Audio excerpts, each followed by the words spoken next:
today's video, I'm going to do my best to answer some of the most common sourdough questions.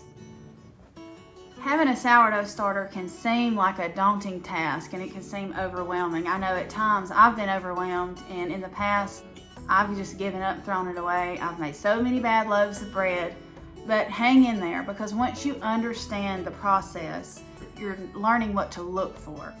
First, let's talk about what to store your sourdough starter in.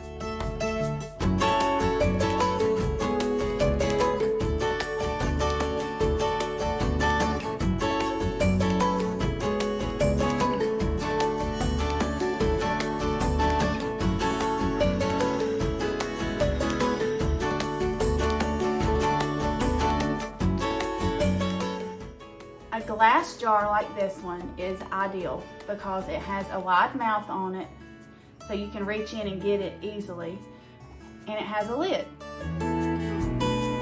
You want something glass and you want something big.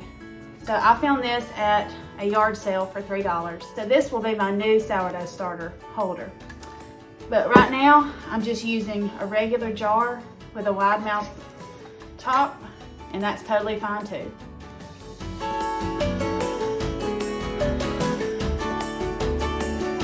Sourdough starter on the counter and leave it out all the time. If you choose to do that, it has to be fed daily. So if you can imagine feeding it every day but not really using it, you're going to end up with tons of starter, and you're just going to really be wasting flour if you're not using it. Another option is to feed it and then store it in the refrigerator.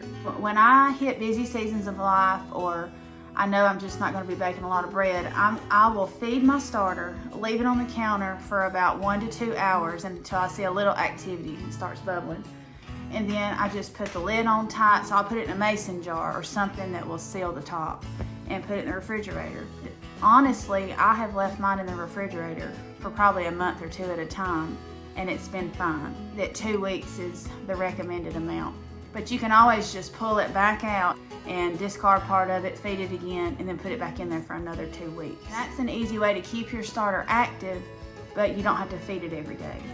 Another thing that I like to do when I'm not going to be using my sourdough starter a lot is I'll take about 1/4 of a cup and I'll put it in a small container with a lid, and I actually have frozen it.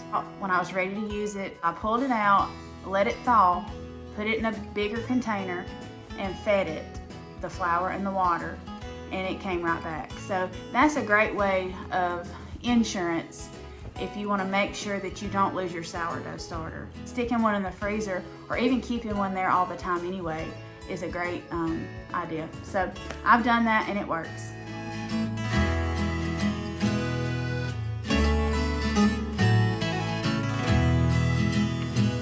Now we're going to talk about what to make with your sourdough starter. When you're first starting out, to me the safest bet is to make what is called sourdough discard recipes. And that's after you feed it and you need to get rid of some starter, like you're not really baking bread yet. Instead of throwing that starter away, make something out of it.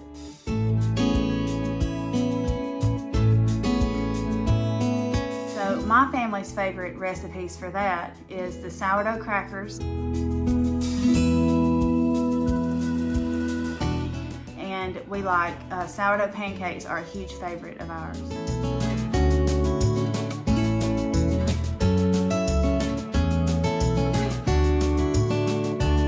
But also know that you can throw sourdough starter in almost any kind of baked good. So if I have a ton of starter and I'm making cornbread, I may just put a big huge spoonful in there just to use it, even though you're not long fermenting your dish. And if I'm making banana bread and I have a ton, I'll just throw a big wad of it in there. It's not necessarily aiding in the rising process, but you're not wasting it, and you're still going to get some of those benefits out of it.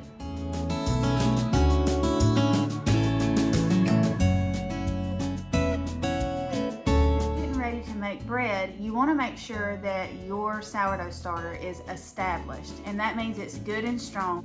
A good sourdough starter that's strong enough for bread will be, a month or so old. Say this is your jar of sourdough starter, and you have this much up to where the line is, and you feed it. Well, within 6 to 12 hours, it should double all the way up to here. So if it's not doubling within, 6 to 8, 12 hours, then that means it's just not strong enough. And you want to make your bread whenever it's at its peak. This is what a good sourdough starter looks like. You can see how the top is kind of domed. It's risen to its peak, and it's very active and full of bubbles, as you can see here. You need it when it's active. That's what's going to rise your bread.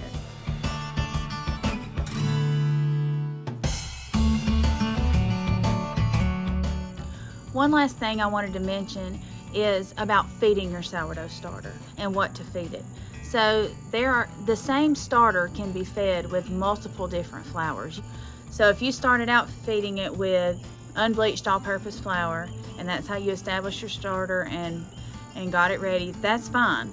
But at some point, if you want to change to whole wheat flour or even like an einkorn flour, the key when feeding your starter, no matter what flour you're choosing to use, is making sure that whatever flour it is does not have any leavening agents in it, like baking soda, baking powder, salt, any of that stuff. So you just want a plain flour.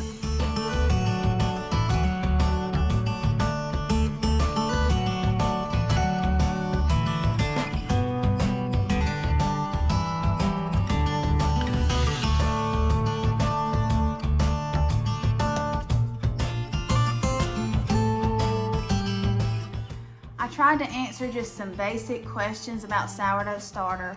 I know there were a lot of the same ones that I had when I first started out. If you have any other specific questions, put it in the comments below. Thank you so much for watching this video.